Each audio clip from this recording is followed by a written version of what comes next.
The concept of unsticking your mind really comes down to, I think of our lives like a journey in a car. So if you think about it, life is a journey. You're meant to enjoy the ride. But sometimes the ride isn't as enjoyable, especially when we have our foot gas. And what eventually happens, like when you're driving a car, sometimes we push a little hard, we go a little fast, forget the scenery on the side because we're so worried about getting to there, wherever there is. That just like if you drove on the highway, if you push too hard and you break the speed limit, you will have some consequences. Either you'll get a speeding ticket, you'll end up on the side of the road blowing a tire or a head gasket, or you'll crash and burn. And none of those are really good options. I can say from personal experience, being stuck and being in a situation where you can't seem to figure out why what you're doing isn't working, it can be such a frustrating place to be, especially when you feel like, you come from experience or you've got education and you apply the same tactic or strategies to a situation, but you're stuck where no matter how hard you push down on that gas pedal, all it does is spin a lot of mud. You're just not moving. You're just stuck. You're just wearing yourself out, and over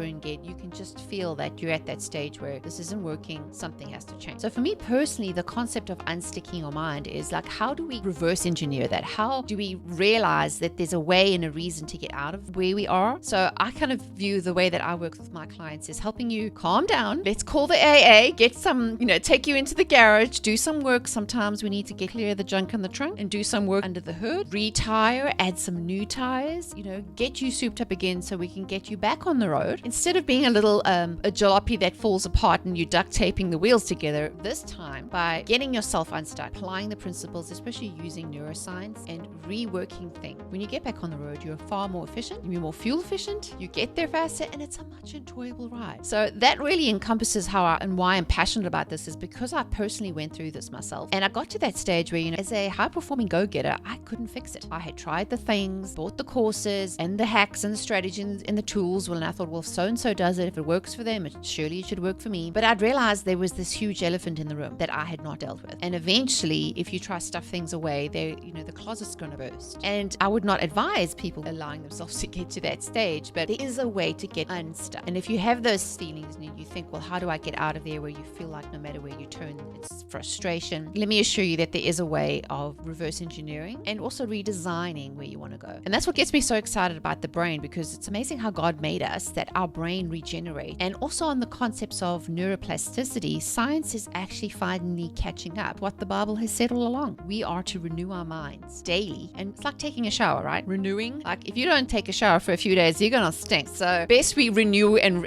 shower. I have mental showers in our minds. And that's really the concept and the basic of what I teach. And it's not just, hey, do this quick hack. It's teaching you lifestyle strategies and skills so that you can apply these for years to come. So I don't believe in quick fixes, but I believe in the long-term plan of doing the work and putting one step in front of the other so you eventually can unstick your mind. This is what I love about the concept, and I think this is where the world has had it wrong. We've been so inundated with the message that you're broken, you are your diagnosis, something's wrong with you, or you've done something wrong. And let me tell you, you're not broken. Nothing has gone wrong. You are a product of your environment and the way we were raised. And some things for good and some things for not so good. So a lot of the things that I realized that a lot of my clients, a lot of their mental programming has come from childhood. So if you think about it, as a 5-year-old, you got upset or rejected and you've held on to those feelings of resentment, rejection, unforgiveness, and you bring that into adulthood. That inner child has never been dealt with. You're still going to show up as a 5-year-old having a tantrum unless we actually process it. And that is why I'm a big proponent of going through things, because like the whole concept of breakthrough, you have to break something and you have to go through it. You don't get around it. You don't go behind it. And unfortunately, with the way the world is, it's all preaching just denial and placating and overeating, medication, distraction, so you don't deal with the elephant. And I'm like, how about we turn around and face the big giants and take the authority that we have, especially as children of God, is that He's already said, like you said, God has already given us the key. We just have to wield the weapons, use the tools, and apply them. We're not victims of our circumstance. We actually already have been given the victory. So we need to take authority, which is rightfully ours, and step into who God made us to be and what He's destined for us to do. Because it's almost like I have this vision of all these boxes in the post office in heaven, and God wants to ship them to the rightful owners. But every time He sends it, they get returned to sender because the person is either on the wrong street, is not accepting it, or doesn't think that they deserve the gift. But God's like, it already has your name on it. You already have a mantle of a cloak that has your name stitched into the collar. You just have to be willing to say, okay, God, do what you need to do. I accept the calling. I accept the mantle. Help me get prepared so then I can be ready for whatever's next. And that is where I feel my calling and equip people, train, kind of like a boot camp style